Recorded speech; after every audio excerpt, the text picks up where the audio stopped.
Halo semuanya, di video ini kita akan belajar mengenai proses routing dan perangkat router. Pada video sebelumnya telah saya jelaskan mengenai jaringan LAN, di mana sebuah jaringan LAN itu merupakan kumpulan perangkat.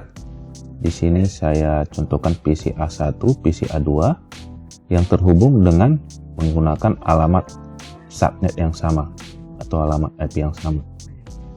Nah, di sini alamat yang saya gunakan untuk LAN pertama adalah 192.168.100/24. Nah, proses pertukaran data antara PC A1 dan A2 itu dinamakan dengan proses switching. Nah, sehingga alat yang digunakan pada jaringan LAN dinamai dengan switch. Nah, di sini saya tuliskan dengan nama switch A.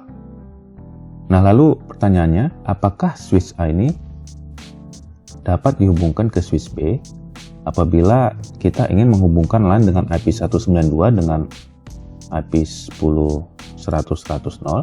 Nah, di sini saya misalkan LAN kedua itu adalah switch B dengan subnetnya 10.100.100.0. Nah, apakah dengan menarik kabel seperti ini, network A ini dapat terhubung dengan network LAN B? Jawabannya tidak, karena mereka sudah berada pada subnet yang berbeda, seperti yang saya jelaskan di video sebelumnya, di mana masing-masing memiliki alamat network maupun alamat broadcastnya masing-masing. Nah, kalau begitu bagaimana kalau kita ingin menghubungkan agar network ini dapat berhubungan dengan network ini? Nah, disitulah dinamakan dengan proses routing.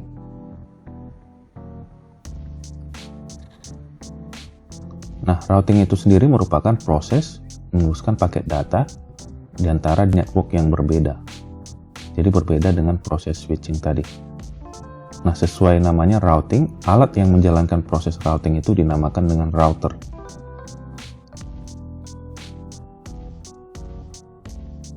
Jadi kita tarik kabel sini. Jadi apabila Anda ingin menghubungkan network dengan switch A dan switch B, Anda membutuhkan router. Oke, jadi apa yang spesifik membedakan antara perangkat switch dan router?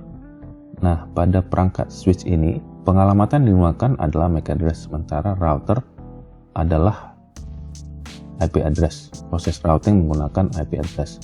Nah, Anda lihat di sini, setiap port dari switch ini tidak diperlukan atau tidak bisa dikonfigur IP address.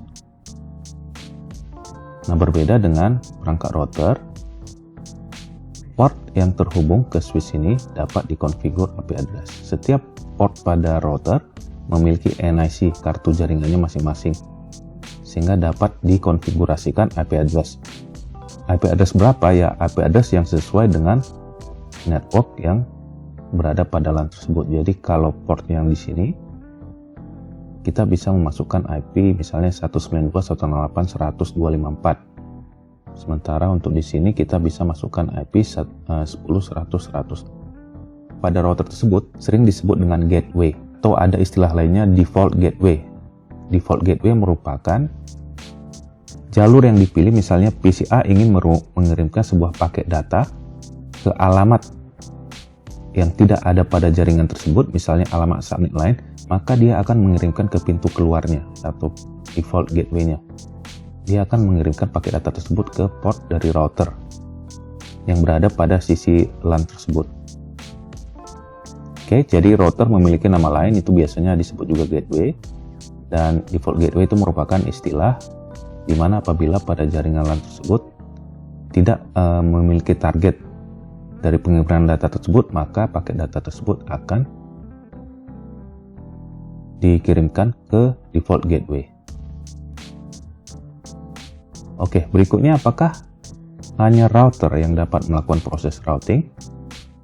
Ada perangkat lain yang dapat melakukan proses routing, yaitu misalnya multi-layer switch atau layer 3 switch, ataupun contoh lain itu firewall. Ada banyak. Demikian juga router. Masa sekarang router tidak hanya bisa digunakan untuk proses routing, namun banyak hal, misalnya untuk access control list ataupun sebagai server. Nah, namun yang perlu Anda pahami adalah pengertian dari router itu sendiri,